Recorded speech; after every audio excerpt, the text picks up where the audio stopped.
It's good to start the new year with a dear friend, Ambassador Omar Hilale, a very senior and distinguished diplomat of the Kingdom of Morocco, who served with distinction in very, very high and sensitive posts, and now highly respected as the permanent representative in the United Nations, both in Geneva and then here in the United States, in New York.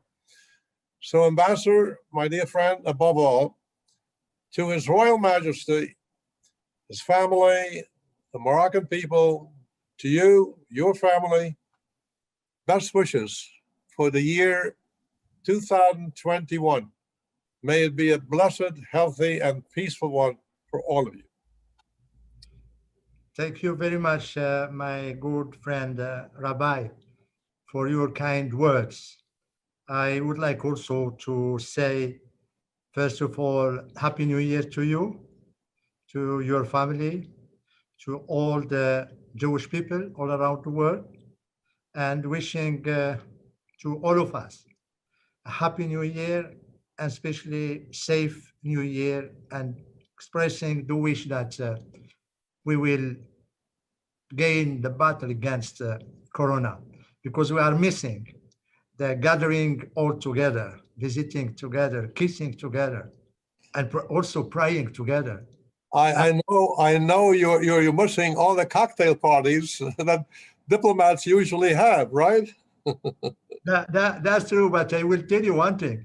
I'm missing especially, we will miss the commemoration of the Holocaust in your synagogue.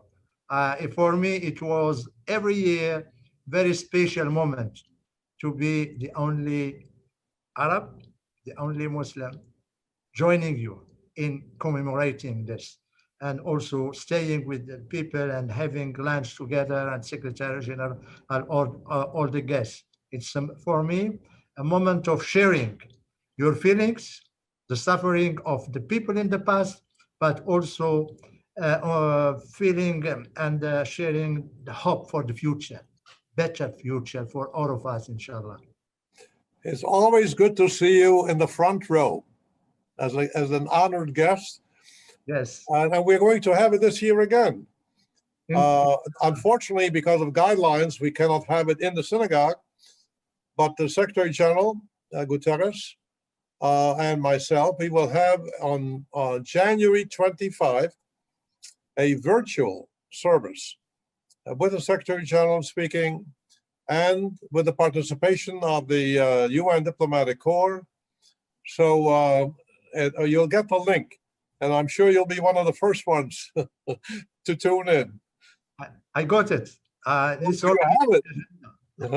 Yeah. For those who don't know what the International Holocaust Remembrance Day is, the United Nations passed a resolution to remember the Holocaust, and particularly it's the 76th anniversary of liberation of Auschwitz. And I've been hosting with every Secretary General since the resolution passed in 2008, every year a service thanking God for the liberators, remembering and pledging never, never again to any people what happened to the Jewish people. Speaking about that, you know that the royal household of Morocco during the Holocaust played a very, very important rescue labor of love and humanity. Can you elaborate on how the Hassan V, how he defied Vichy? Thank you very much, my good friend Rabbi Schneier. But before answering you, I would like to say a few words. You know, when His Majesty the King appointed me as a permanent representative here, and before taking the flight, I went to visit one of our senior ambassadors who was here in New York, and I told him which kind of advice you can give me. He told me, you have to go and pay a visit to an eminent personality in New York. Told him, who's that? He told me, Rabbi Arthur Schneier. So I told him, who is him? Why I have to go to see and meet Rabbi Schneier? He told me, I will not tell you why, but you will discover. So I was surprised by his advice. And in the evening, I went to Google. And I looked, I put the name, and I discovered great man, survivor of Holocaust, initiator of the Appeal of Conscience of Foundation, man who is advocating and promoting coexistence, religious coexistence, living together, encouraging cultural understanding, and also fighting against all kind of hatred. I was fascinated by your personality and also by your interest to all kinds of genocide. You were not focusing only about Holocaust. You focused also about genocide in Bosnia, in Rwanda, in other countries all around the world. And I said, the advice was good to me. I have to know this man. And you know, the Rabbi, you have been among the first personality I met it before some diplomats here, senior diplomats. And when you received me, it was with very warm welcome, very warm words about His Majesty the King, about Morocco, about the living together. And they was impressed by the photos of all leaders that you have met, that they have decorated you. And today, I must say that I'm really honored to have such dialogue with you, because you know I'm used to dialogue with journalists or with bloggers or with diplomats, but I should recognize that it's the first time that I have such dialogue with a very respected personality all around the world. Man of conviction, man of courage, and man of faith. And for me, it's a real honor for myself and also for my country to answer, to have this exchange and interactivity with you. So to answer your question, there I need a small introduction. You talk about Mohammed V and what he did to protect the Jewish citizens from being deported to the Nazi camps or concentration Nazi camps, and in France also. But I just want to say that the existence and the life of Jewish in Morocco is very particular. It's unique in the whole world. First of all, Judaism is not foreign to Morocco. It's actually a part of the Moroccan heritage by virtue of the long-standing Jewish Muslim fascinating history of coexistence. We, and here I will quote Martin Luther King, who used to say that we are not makers of history, we are made by history. And what we are living today, it's the result of centuries, thousands of years of history between Moroccan people and Jewish people. And I would say that for me and for all you all will ask all the Moroccans, they will tell you there also, there is not Muslims and Jewish, there is only Moroccans. And for information, Jewish people were among the first population of Morocco before the arrival of Islam. The history is back to 2,500 years of it, and it go back to the Carthaginian states. And when they arrived, they found the Amazigh, the Berber, they lived together.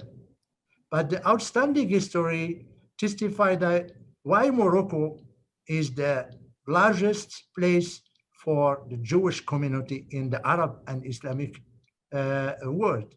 Already in 19th century, they were among 200,000 people living and enjoying natural, peaceful living and contributing to the cultural life, economic life, even political life. And they would just say that the Jewish people are part of our DNA. They are part of our history, part of our civilization, and part of our past. They contribute to all the steps of the Moroccan history in the past. And that's why when the Vichy regime, who was under the control of the Nazi regime in Berlin, and they asked him to gather all the Jewish community to be deported to France for the concentration camps. He said he was very courageous, and he said, I'm very sorry, I don't have Jewish community. I don't have Jewish minority. I have just citizens. They are equal and they are the same like my Muslim citizens. And it was risking his throne because in the same time when in Europe, countries, government, head of states, politicians were playing the game and scaring the Nazis and sending hundreds of thousands and millions of Jewish to the concentration camp, the king of small country Morocco said no, because he said no to protect thousands of years of history, of legacy, of culture, and living together. And I just, when I was making my research for our dialogue, I found that just after this incident, and His Majesty the King decided to have a dinner or for during a celebration, and he invited the rabbi of the rabbi of Rabat, the capital, and he met him sitting close to the representative of the regime of Vichy, just to tell him, you see, he's here with you, and for us it's the same. So we are not, because it's not because you are here, we have even not to invite our citizens. So the protecting the Jewish was not only for protecting them from being deported, but His Majesty the King kept their properties. He protected them from being stripped of their nationality by the French protectorate, and their activity also continuing. They were engineers, they were politicians, they were participating to the life of Morocco. And the first government after the independence of Morocco, one minister was Jewish. So it was, for us, it was a kind of continuum. And when the late King Hassan II came to the throne, he just followed his father, continuing by protecting the Jewish community and doing everything to have them in the like the past in his coronation ceremonies, and also in the same time, because he was a man of peace, he was working for bringing people all together in the Middle East. It's the King Hassan II that first of all received Mr. Naum Goldman, the first representative to visit Arab countries That's the Jewish the National Congress. And he also organized the meeting between the Moshe Dayan and the representative of Sadat to build peace. When Egypt was expelled from the Arab League, it was in a summit of Fez that Egypt was asked to come back, thanks to the effort of His Majesty the King. And the first first proposal of peace by the Arabs, it was adopted in Fez also. So Morocco and the kings of Morocco have been all the time working in Morocco, protecting their community, and in the other side, working for peace and building bridges between Palestinians, Israelis, Egyptians, and all. Because Morocco has no agenda in the Middle East. The only agenda for us was peace, because we believe that the son of Abraham have to sit together and to live together to make peace and to make this region, to avoid to this region so many wars, so many tragedies, and to build for the next and coming generations. So as you see, my dear Rabbi, Morocco, with his very deep-rooted history, made by Berber, made by Jewish, made by Muslims, it's our wealth, it's our identity, and that's why what is making us how I call it strong, and we are not afraid of taking steps, initiatives, and working and being open to everybody for peace in Middle East and elsewhere. Thank you. This is a wonderful, glorious part of history that should really be better known. And I salute you not only as a diplomat, but also as a great historian. And I'm glad this is recorded because really, unfortunately, many countries, as you mentioned, and I have my own experience as a Holocaust survivor in Hungary, where you had collaborators, you had quislings, and here you had a righteous ruler, the King of Morocco.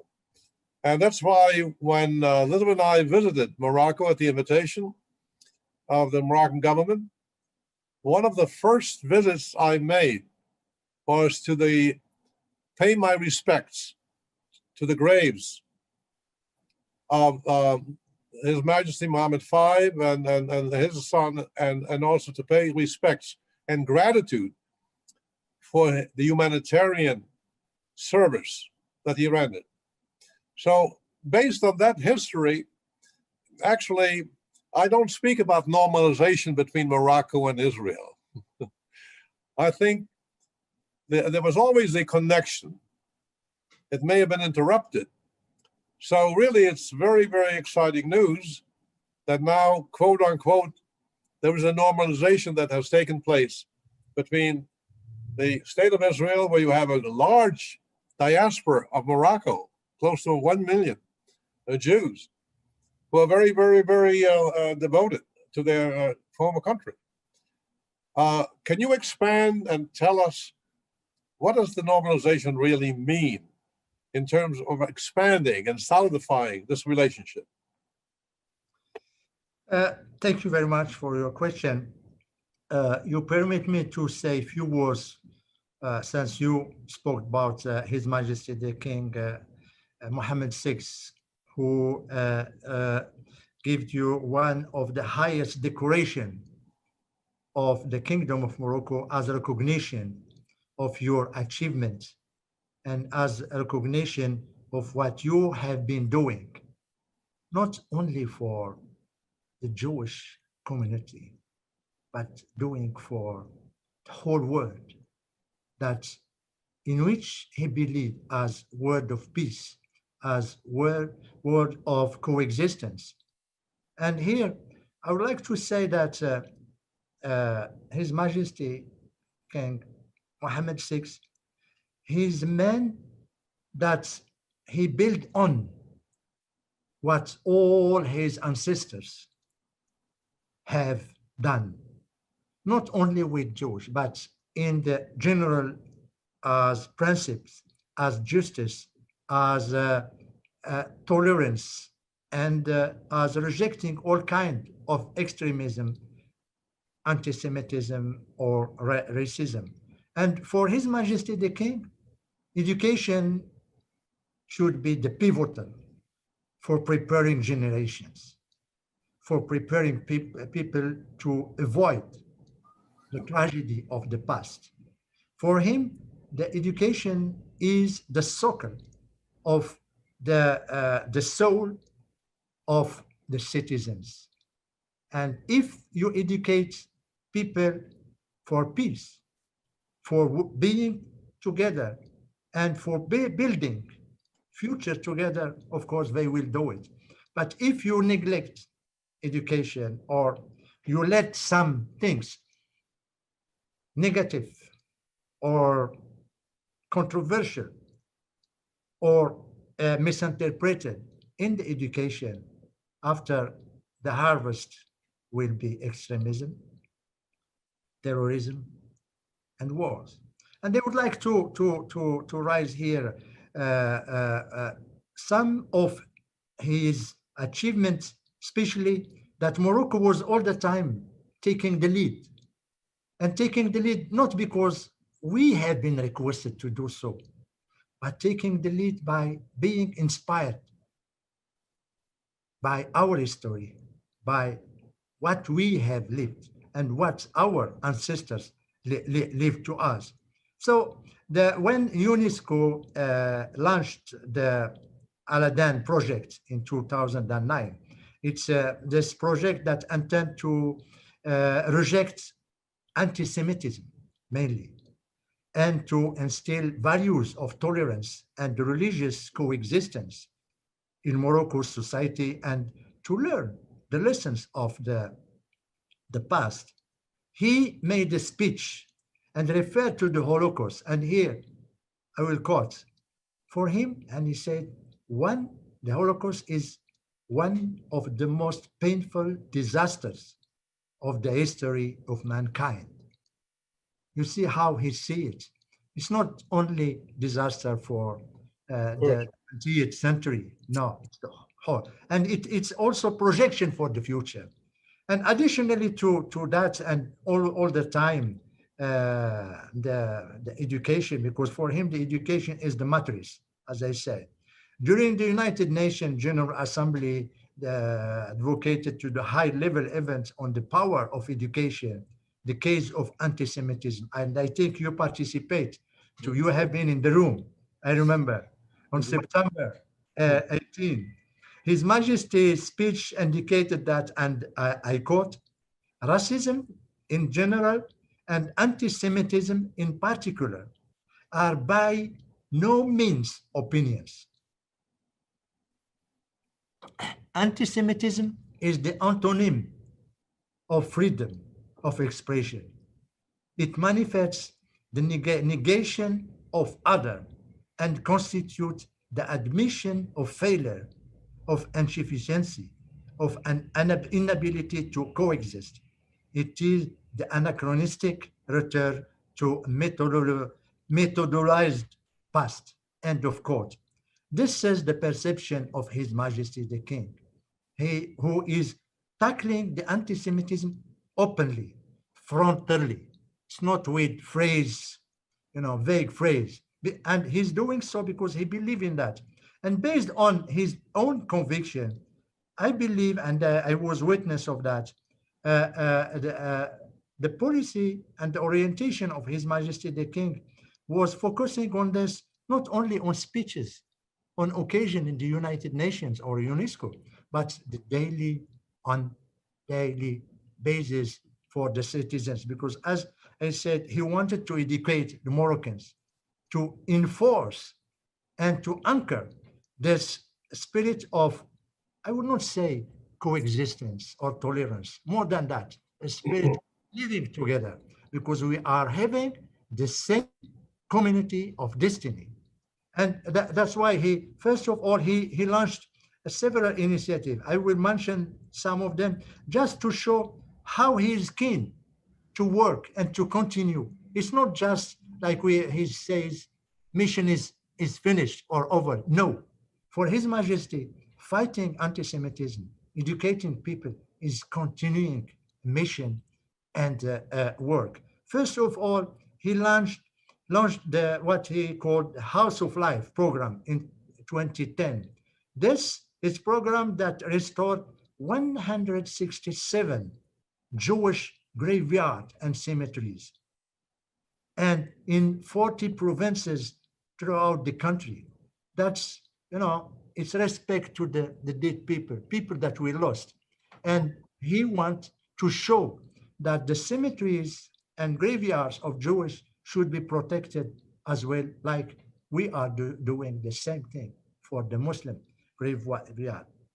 Second is when we had to revise the constitution in 2011, the preamble acknowledges the role of Judaism in Morocco's history and attests that the Hebrew component is part of the tributaries of the national identity.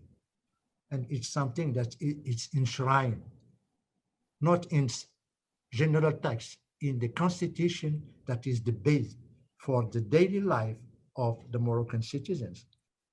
Third action is the restoration of the Moroccan Jewish heritage in 2016. He ordered the restoration of the names of the streets, neighborhoods, and he allocated 20 million US dollars to the restoration of houses, synagogues, cemeteries. What's the sense of this? His sense is revive the history. He doesn't want that this history be erased or forgotten, because it's in the old cities that we find the heart of the people, the heart of the past. Mm-hmm. And he wanted to preserve that for the coming generation. The action, it was the inauguration of Beit Dakira. That's what we can call the House of Memory. The House of Memory, it was just last year.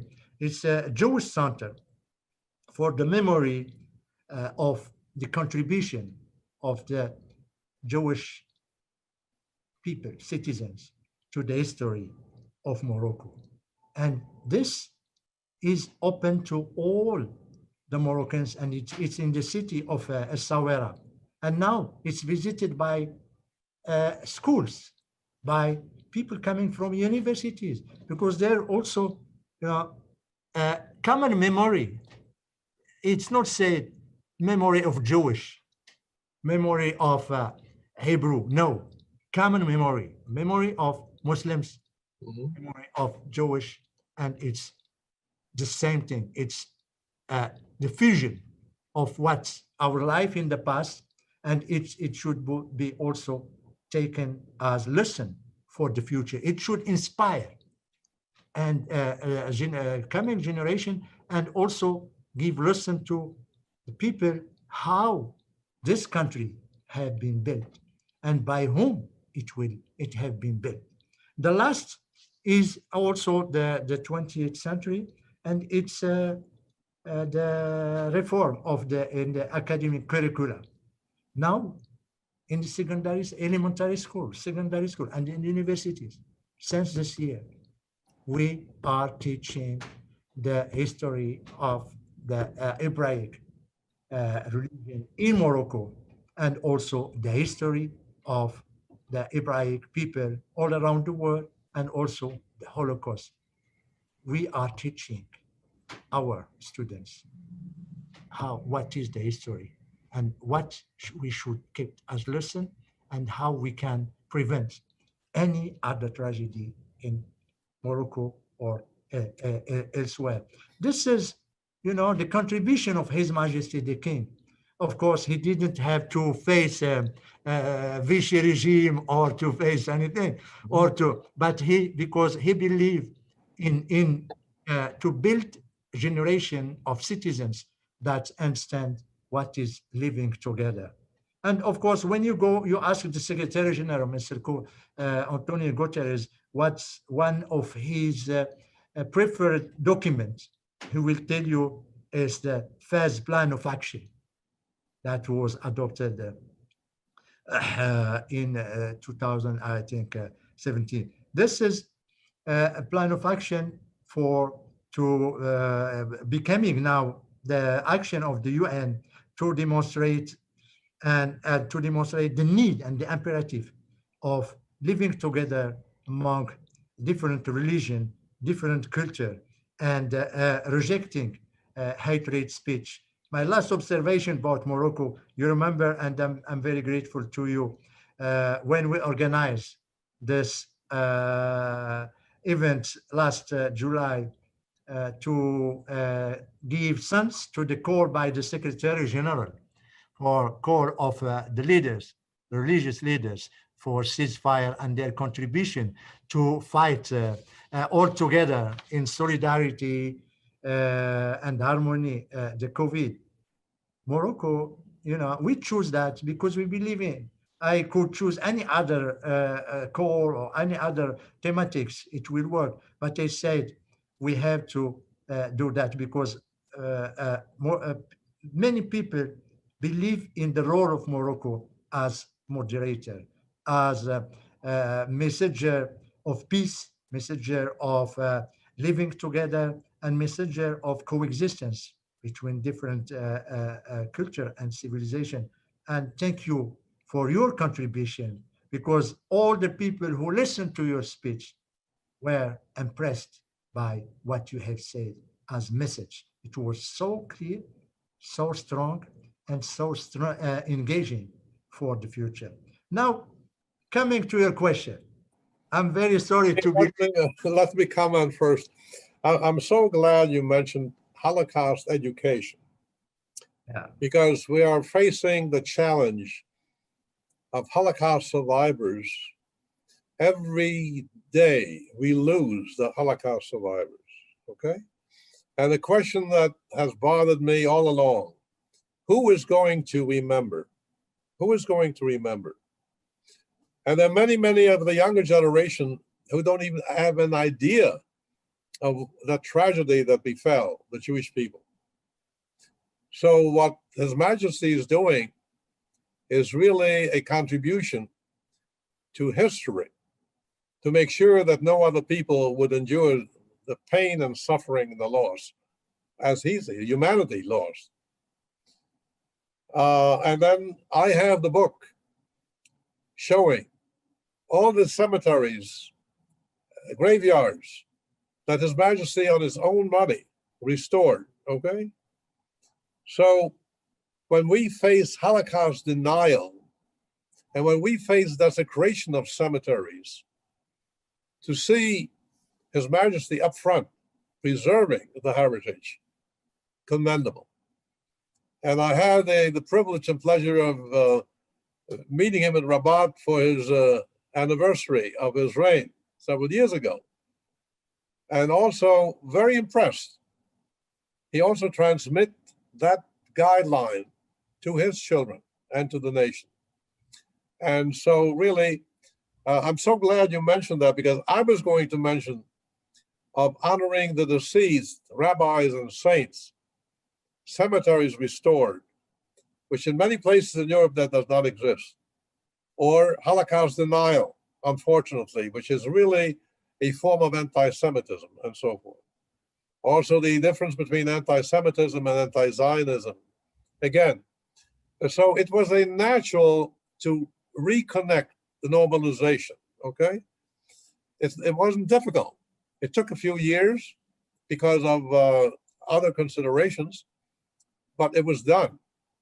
And as I told you, although you knew about it, when the Israeli and US delegation visited His Majesty as part of the normalization, he went out of his way to have a strictly kosher dinner in the royal palace for the senior advisor, Jared Kushner, and his delegation, the Israeli, the national security advisor, who is a Moroccan Jew, okay, to make them feel comfortable, a kosher, strictly kosher dinner, okay?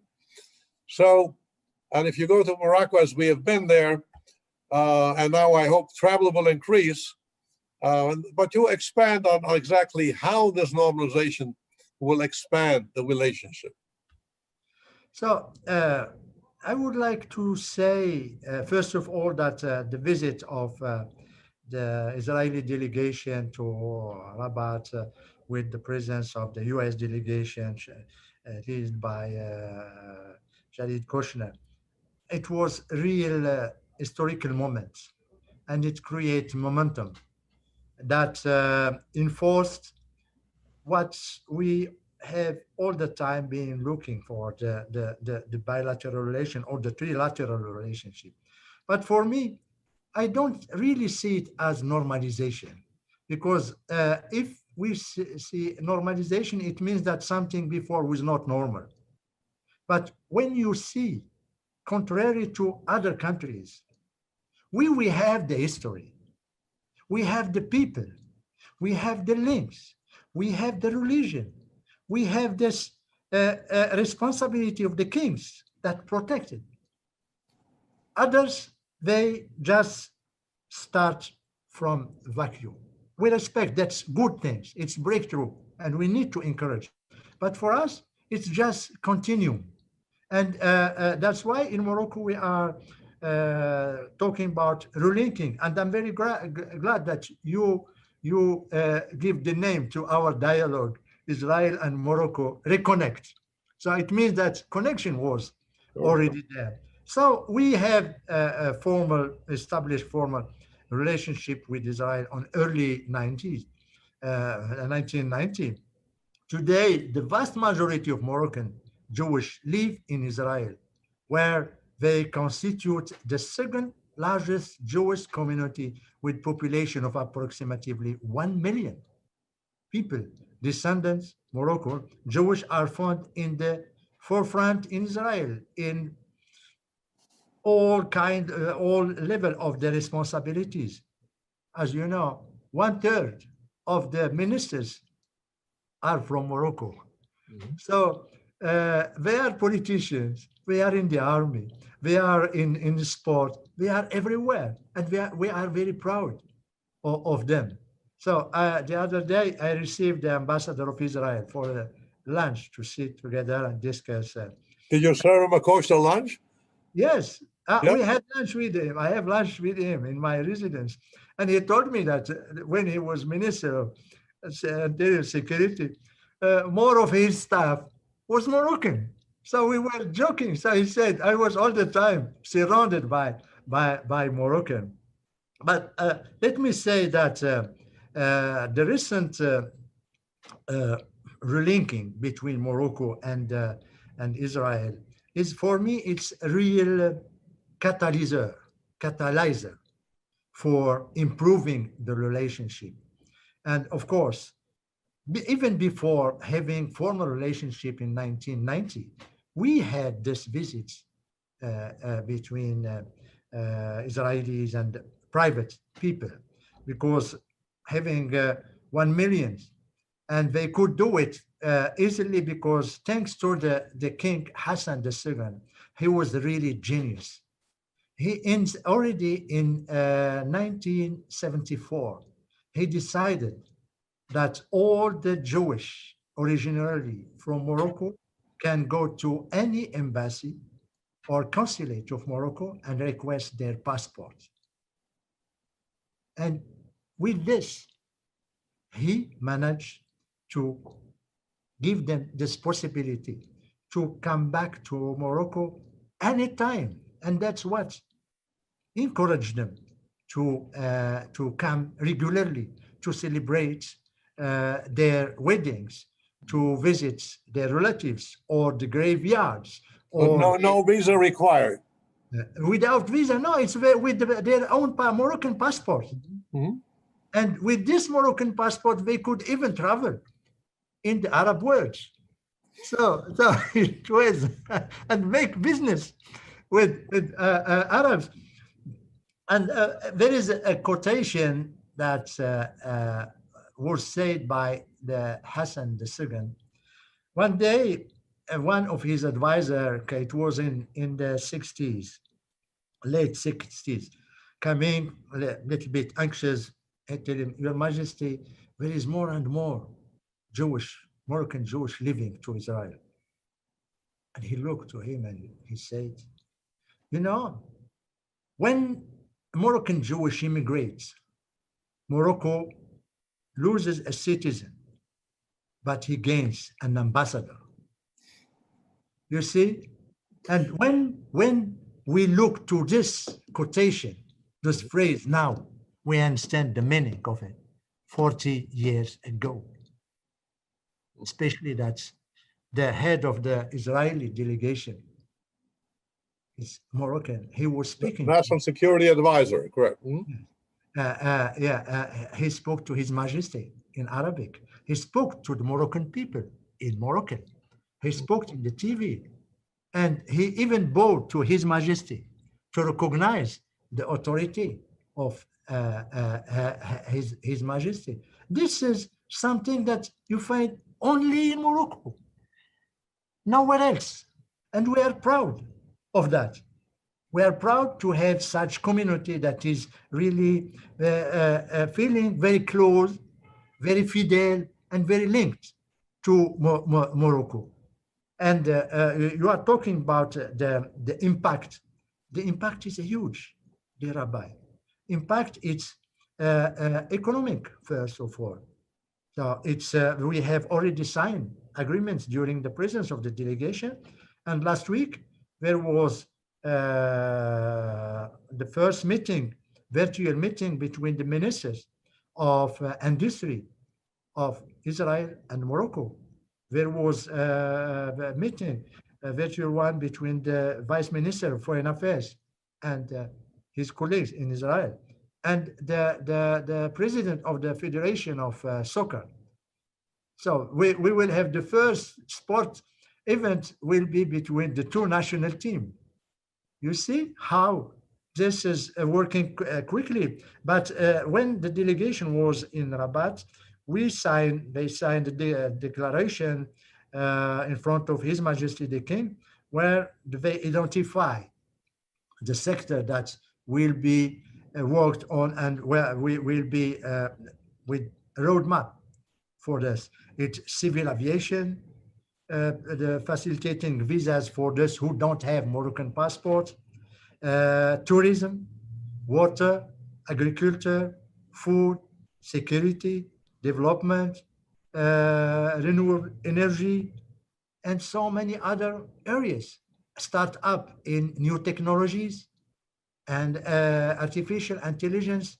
So the impact will be both in both sides, because there will be businessmen from Morocco to Israel and vice versa, and especially in the field of health, because Israel has very developed technology in hospitals and education and universities. There is already talk to about building 3 universities by Israel in Morocco, not in big cities, in small cities where there is people who have to travel far to go to university. So there is a real catalyzer that is built now.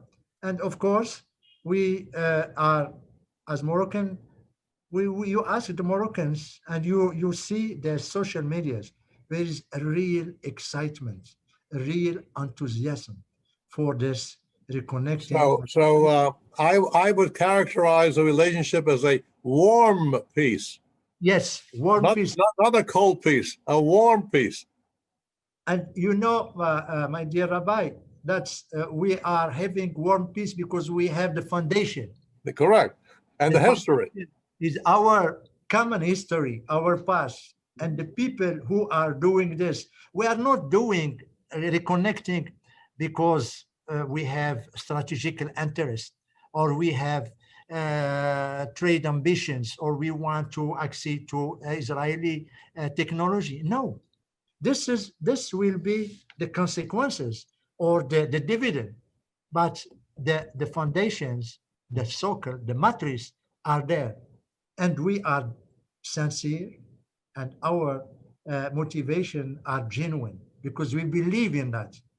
It's not conjunctural, it's not political, but it's really real conviction. And since His Majesty the King in person is leading this relinking and this working together. Now, a bit of history. The United States played a role in this reconnection, right? Yes. But I want the people to know that the first country recognizing the United States was Kingdom of Morocco. Morocco. Yes. Very few people know that. I know that because I represented the American government with Henry Kissinger and General Walters, celebrating the 200th anniversary in the Royal Palace. So did you know about America, United States being the first one to recognize? I mean, the other way around, the kingdom recognizing the United States? Of course, it's in our history. We read it. They teach us this in school and in university. And as Moroccan, we are very proud because a small country in Africa, North Africa, recognizing a small country in North America, which is will become a great nation and a superpower. So it was just a token of that Morocco exists as a state. Morocco exists as diplomatic networking already in 17th century, and our first ambassador in Europe, it was in the 16th century to the palace of the Queen. We had our ambassador in the Vienna in the 17th centuries. Louis XIV, we had an ambassador there. So our diplomacy is deep rooted. It's very sophisticated diplomacy, very quiet diplomacy. We are not diplomacy of show off or declaration. We are working quietly. And when it's a very moderate diplomacy and focusing on principles, values, coexistence, working together, building alliances for the good for nations. And since you are talking about, with your United States, we have so many first things. First of all, we were the first to recognize the United States. The first treaty that the United States signed, it was with Morocco in 1786. It was the treaty on good relationship between two nations, Morocco and the United States. And also the first foreign legation of United States, it was in Morocco. It was in the city of Tangier. Already in 1787, the first American diplomatic relationship, formal one. And Tangier was at that time, it's like a city. And this, the legation of the United States have never been closed. More than that, it became a museum in Tangier. And it's called Tangier American Legation Museum. And it's considered still up to now as the national historic landmark of the United States. You see, the only landmark of the United States outside of the United States. This is the Morocco and the United States. And I will give you one more information that is linked with Morocco, Jewish, and the United States. In the beginning of the end of 18th century and beginning of 19th centuries, there was pandemic in the whole North Africa, and many Moroccans immigrate, among of them some Jewish. And there was a family called Levi Yuli Moises. They migrate to Gibraltar because it's just close, and from Gibraltar to London. And from London, they left few years after to Florida. And the son of this, the family Levi Yuli, it's David Levi Yuli. He became the first Jewish senator in the United States. He was coming from Morocco. His father, his family came from Morocco. This is what Morocco is giving to the world, to the Jewish community in the world, and also to the United States. And, you know, we have to, I think with this, and just for the information of people, if they want to understand that the first Jewish origin senator, it was, he had 2 mandates, 1845 till 1851, and after from 1855 till 1861. So where I think with now the linking between Morocco, Israel, and also the contribution of the United States, we have to give more attention to the history, to make more research, more studies, to show how rich, how wealthy is our heritage, our legacy, our links and roots, how strong are our roots, to show to the people, to the young people and students that they have either they are Muslims or Jewish or from other countries in Arab world, that there is a history behind all this, and we live all together without any distinction. What's the religion of my neighbor or no? No. Why? Just here question. Why we the Jewish used to come to visit in the Hanukkah or Hilale, the graveyard and the saint, because one reason, because of this saint and this graveyard during centuries, they were protected by the Muslims, and nobody tried to jeopardize this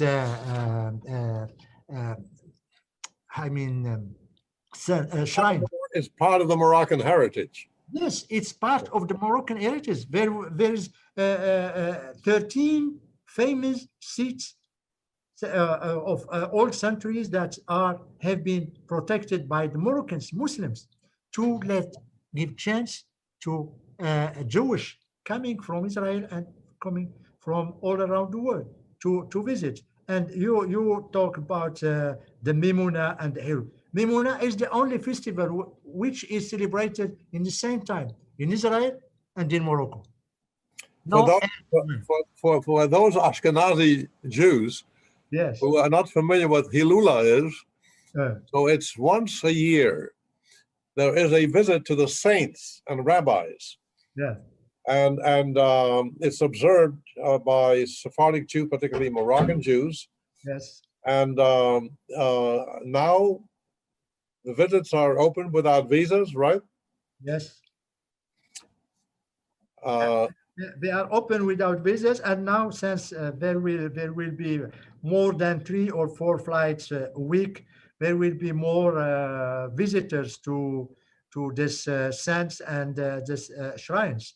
And I just want to pay tribute to His Majesty the King, because more I'm reading about our common history, more I'm impressed by the genius of His Majesty the King. And it's him who is saying this. He received, when he came to the General Assembly in the 80s, he received a delegation of the Jewish coming from Canada, from Mexico, and United States. And he told them something that nobody knew. He told them that before the new year of the prophets, of Hebrew prophet Moses. His Majesty the King asked one of his friends in France, told him, you know, in our tradition, during the night of the birth of the prophets, we make prayers, and they want to make prayers for the prophet of the Jewish prophet Moses. But unfortunately, it's like you, like Muslims, the year, it's a lunar year. It's not like Gregorian year. Mhm. So, and his friend told him, okay, I promise you 2 days before the new year, I will inform you. And he informed you. And you know, since this time, His Majesty the King was making, during this night, 100 prayers for the prophet of Jewish. You see how he believes in that, and he based that, and he said to his visitors, because in our religion, in the Quran, it said God didn't make any difference between prophets. All the prophets, there is no difference between Muhammad, Jesus, or Moses. Based on that, he decided to make special prayers. Look how important such lesson for people, and also a message of tolerance and comprehension and also love to the other, praying for their prophet. This is the best thing that leader or simple citizen can do. Well, that's why Patriarch Abraham, both Muslims, Christians, and Jews Yes, embrace. we are. And the mission of Abraham, God said to him, be a blessing, be a blessing. And that is really the message that you are fulfilling at the United Nations and to your country. You are a blessing. You are a blessing. And I'm so glad that your predecessor brought us together. You never told me that story, okay? I hope he didn't regret our get-together. No, you know why I didn't tell it to you? Because when I came to visit you, I was impressed by you and by all these photo souvenirs you have on your walls. So I was really fascinated by the atmosphere in your So office. are you inviting all the listeners to our dialogue to go to Fez, Marrakesh, Casablanca? Of course, Morocco is a land of peace. Morocco is land of tolerance. Morocco is land of coexistence. And I would say Morocco is land of living together. And I think Morocco have been in crossroad of so many things in its history, and it will be very happy to welcome everybody, either for tourism, natural or ecotourism, or for religious reason for the Mimuna or Hilale or any other visit to the saint of Jewish in Morocco. And actually, in the new spirit, there could be a fantastic opportunity for travel agencies. Going to New York, Morocco, then Hilale, right? Yes. When is Hilale starting to fly to Morocco? I think in less than 2 months. They are working now on the modalities.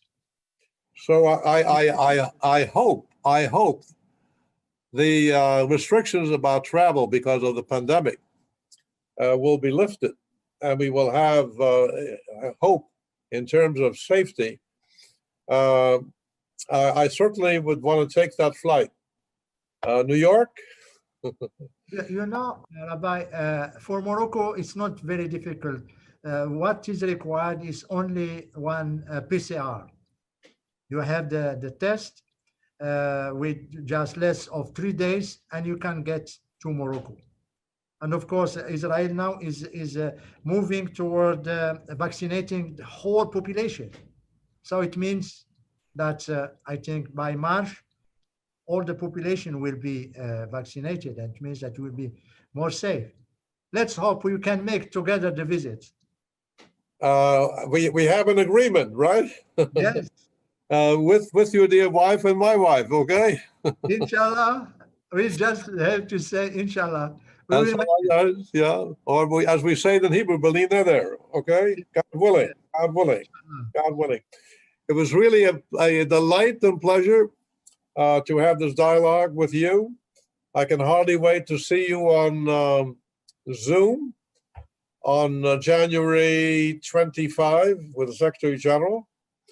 And I just want to give you a blessing. Continue, blessed in all your endeavors for peaceful coexistence.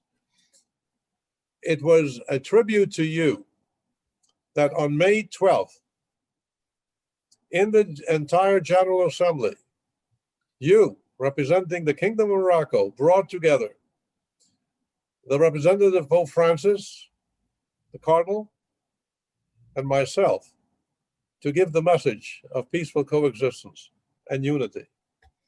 So God should guide you in all your endeavors to bringing people together. You're very, very special. And I'm so glad. I want to thank now with a prayer to your predecessor that he brought us together. Okay? God bless, and only the best for your kingdom. And by the way, we should mention, you mentioned all the ministers in Israel. What about Serge Vertigo in Morocco? Yeah, he's doing well. Right? He's doing well. He have been very active, especially on the project of restoring the graveyards and cemeteries. He And what about Azulai? Yes, Andre Azulai also. You know, we have Jews who are committed to the kingdom, to Israel, for peace, and they are doing a lot for the common destiny of our world. I would like to thank you dear Rabbi, for giving me this opportunity to address all your fellows, all people who are with you, and all the Jewish people, either in United States, in Morocco, or in Israel, or in the rest of the world. I would like to wish them Happy New Year once again, and to tell them, my God bless them also. My peace will be with them, and shalom to everybody. Wassalamu alaikum. And I say salam to you. Okay? Shalom. Salam, shalom, and peace. Yeah, shalom, shalom, and peace. Thanks a lot, my dear Rabbi. Bye.